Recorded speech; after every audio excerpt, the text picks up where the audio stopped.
नमस्कार मेरे प्रिय साथियों, मैं नीलेश शर्मा आपने इस यूट्यूब चैनल पर आप सभी का पुनः हार्दिक स्वागत, हार्दिक अभिनंदन करता हूँ।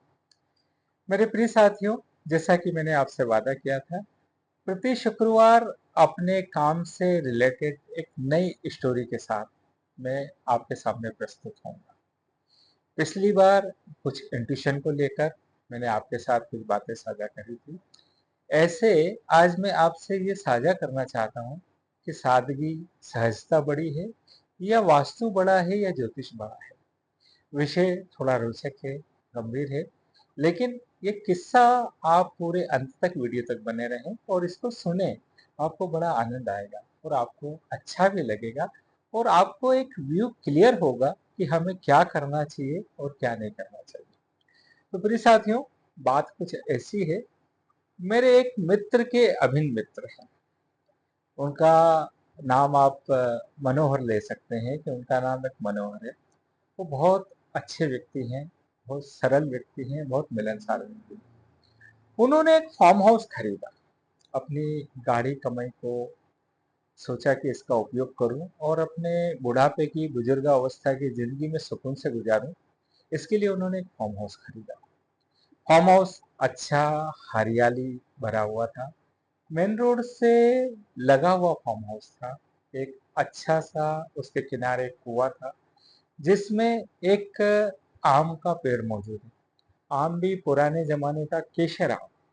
और उनकी पत्नी को वो केसर के आम बहुत पसंद है, इसलिए भी उन्हें वो फार्म हाउस बहुत अच्छा लगा। बहरहाल बात यह है कि उन्होंने फार्म हाउस खरीदा और उसमें एक 2 मंजिल का घर बना हुआ था। अब घर बना हुआ था तो उन्होंने सोचा कि क्यों ना इसे रिनोवेट करके अच्छा सा बना दिया जाए, ताकि कभी मैं सुकून से यहाँ आऊँ वीकेंड पर या महीने में 1 बार 2 बार जब भी हम यहाँ आए तो हम सुकून से रहें और इस हरियाली का आनंद। तो किसी ने उन्हें सलाह दी कि भाई जब आप रिनोवेट कर ही रहे हैं तो क्यों ना किसी वास्तुशास्त्री को या किसी अच्छे वास्तु विशेषज्ञ को आप इसको दिखा लें, जिससे कि आपको काम करने में आसानी होगी और सुकून के साथ साथ मान लीजिए आपकी भौतिक और आध्यात्मिक प्रोग्रेस भी होए तो बहुत अच्छा। अब चूंकि उनका वास्तु में और ज्योतिष में रुचि तो नहीं थी, लेकिन वो चूंकि मेरे मित्र का उनसे आग्रह था, उनने ये कहा कि मैं मेरे एक मित्र को जानता हूँ जो 26 साल से इस वास्तु के कार्य में कार्यरत हैं, तो आप क्यों ना उन्हें बुलाएं और फिर हम इस काम को आगे बढ़ाते हैं। उनके प्रेशर में वो राजी हो गए और उन्होंने कहा कि ठीक है भाई, आप कहते हैं तो मैं उन्हें बुला लेता हूँ। और एक दिन नक्की हुआ, तय हुआ कि भाई हम आज गुरुवार के दिन जो है आपके यहाँ का वास्तु देखने चले। साथ में आए, कुछ गपशप हुई, कुछ बातें हुई। हमने सोचा क्यों ना किसी प्रसिद्ध होटल पे भोजन किया जाए या नाश्ता लिया जाए। हमने एक शहर के मशहूर शुद्ध शाकाहारी भोजनालय पे भोजन किया। वहां से हम उनके फार्म हाउस की तरफ आगे बढ़े। बात यहाँ से शुरू होती है कि जब हम फार्म हाउस के आगे बढ़े तो वो गाड़ी बहुत आराम से, बहुत तसल्ली से चला रहे थे। इतनी तसल्ली से कि पीछे से कोई व्यक्ति आता और उन्हें हार्न देता, वो तुरंत अपनी गाड़ी साइड में कर लेते और व्यक्ति आगे निकलता। इस तरह से मैंने देखा करीब 3-4 गाड़ियां उनके आगे निकलती जा रही थी और वो बहुत तसल्ली से जा रहे थे। उन्हें कोई जल्दी नहीं थी अपने फार्म हाउस पे पहुंचने की। मैंने उन्हें कहा कि मनोहर भाई, आप बड़े शांति वाले व्यक्ति हैं यार, आप बहुत आराम से चलते हैं, बहुत शांति से चल रहे हैं, क्या बात है। तो उन्हें रहस्यपूर्ण हंसी हंसी और उन्होंने कहा कि भाई देखो, जो हॉर्न दे रहे हैं, ओवरटेक कर रहे हैं, शायद उन्हें जल्दी पहुंचना है, जल्दी कहीं वो जाना चाहते हैं। उन्हें बहुत ज्यादा अर्जेंट काम भी हो सकते हैं और जो भी हॉर्न दे के ओवरटेक करके चलता है वो वास्तव में बहुत जल्दी में होता है। इसलिए मेरी प्राथमिकता है कि पहले मैं उनका ख्याल रखूं और उन्हें आगे जाने दूं। तो जैसे कि वो हॉर्न देता है, मैं अपनी गाड़ी साइड में ले लेता हूँ, उनको निकल जाने देता हूँ। प्रिय साथियों, इस तरह से धीरे धीरे हम उनके फार्म हाउस की तरफ बढ़े। फार्म हाउस के कोने पे गाड़ी उन्होंने और धीमी कर दी।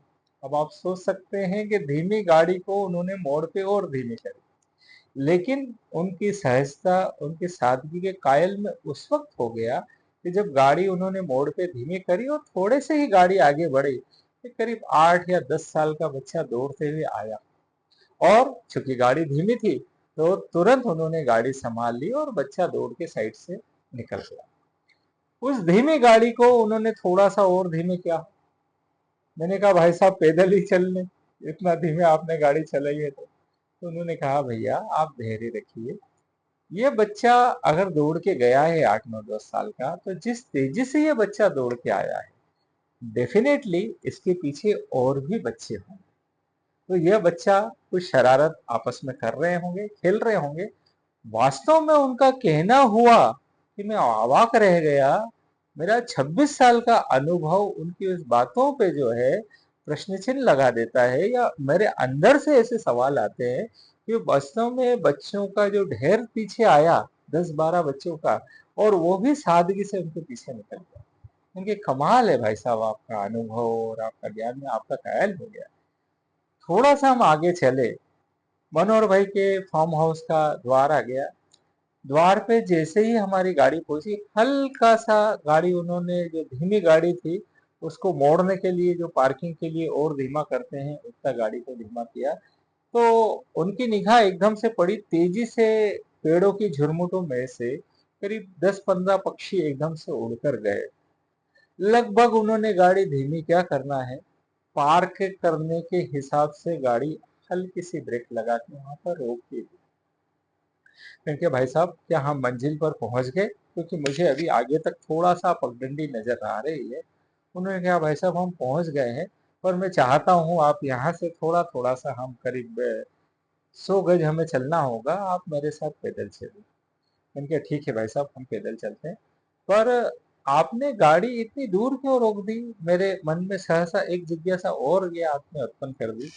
उन्होंने कहा देखो भाई साहब, ये जो पेड़ के पक्षी एकदम से उड़ के गए हैं, मुझे ऐसा प्रतीत होता है कि मेरे घर के आसपास के कुछ बच्चे उस आम के पेड़ पे से आम चुरा रहे हैं, जो मेरे घर का सबसे रसीला आम है। और मैंने गाड़ी इसलिए रोक दी है, कहीं कोई बच्चा हड़बड़ी में, अगर मान लीजिए मैं गाड़ी तेजी से लेकर जाऊं, हार्न बजाऊं, हड़बड़ी में वो पेड़ से कूद जाए और उसकी हड्डी टूट जाए, उसका हाथ क्रैक हो जाए, इंजरी हो जाए, तो मुझे मन को दुख लगेगा। मैं उनकी सोच का, उनकी बात का कायल हो गया। मैं कुछ क्षण तो सोचते रह गया कि उस व्यक्ति की सादगी, उसकी समझ, उसकी स्पष्टता कितनी बढ़िया थी, कितना धैर्यवान था। तो मैंने कहा भाई साहब आपको वास्तु की जरूरत नहीं है, आपको ज्योतिष सलाह की जरूरत नहीं है।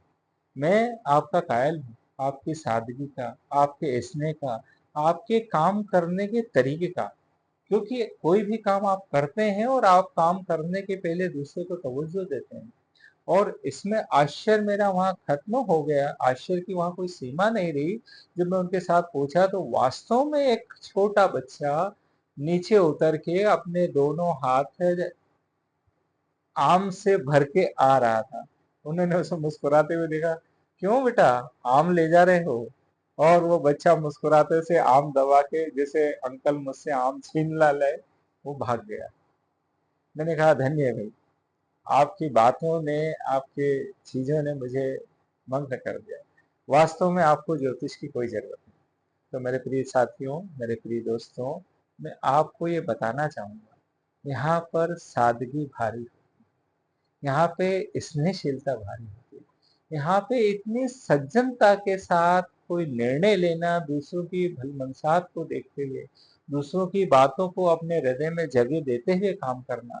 यहाँ पे आपके ऊपर वास्तु के सिद्धांत लागू नहीं होते, यहाँ पे ज्योतिष के सिद्धांत लागू नहीं होते, क्योंकि आपकी सोच, आपकी समझ, आपका काम करने का तरीका और आपका नजरिया बहुत भिन्न है। और जब आप इतनी भिन्नता में, इतनी सादगी में, इतनी मधुरता में काम करते हैं, तो स्वतः अशुभ चीजें भी शुभ हो जाती हैं। वो प्रकृति, वो वातावरण आपकी मदद करने को तैयार हो जाता है, आपके बिगड़े काम संवारने में लग जाता है। तो मेरे प्रिय साथियों, ये मेरे काम के, मेरे कार्यशैली के विपरीत बात है, लेकिन क्योंकि मैंने आपसे वादा किया है, हर शुक्रवार कोशिश करूंगा कि अपने अनुभव से एक अलग चीज, एक नई चीज आपके सामने रखने का प्रयास करूंगा। तो यह सादगी वास्तु पर, ज्योतिष पर भारी है। यह वीडियो आपको कैसी लगी मुझे अपने कमेंट बॉक्स में ज़रूर बताइएगा। अगले शुक्रवार एक नई स्टोरी के साथ मैं आपके साथ आऊँगा। जब तक मुझे आज्ञा दें, आपका दिलीप।